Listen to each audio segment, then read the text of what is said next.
Again, a report in the Insider that new legislation will disapply various elements of the protocol.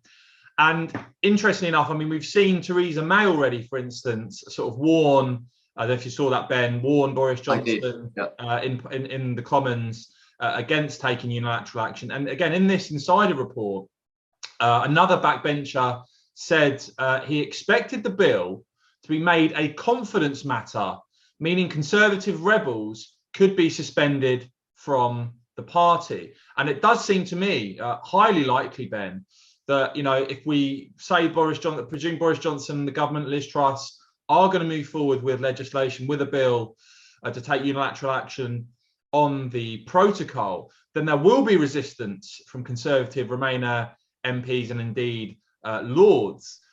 Do you think the Tories should expel those in the party that oppose such a measure? Well, this is another thing that was a very significant concern to the Brexit Party back in 2019, when we were looking at the complexion of candidates being put forward by the Conservative Party for election. 136, by memory, Michael, of those put forward and whom got elected. And, you know, so they've got 358 MPs or something. So a very sizable portion of the Conservative Parliamentary Party is against Brexit.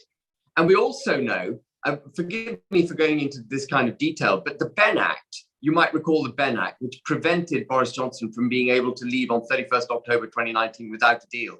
That was supported by 21 Tory MPs who had the whip removed, but then they were given back the whip, and some of them were even ennobled.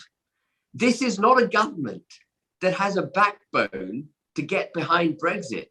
We have this mess because Boris Johnson actually hasn't got the courage to do a proper Brexit. He hasn't got the courage.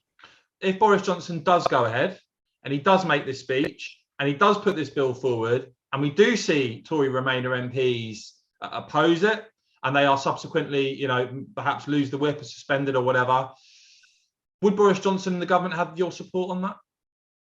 He would have my absolute support on it. What he will have is a constitutional crisis as well, because he would have lost his majority in Parliament, and you'll find these Remainers ganging up with Labour, and we're back to 2019 again.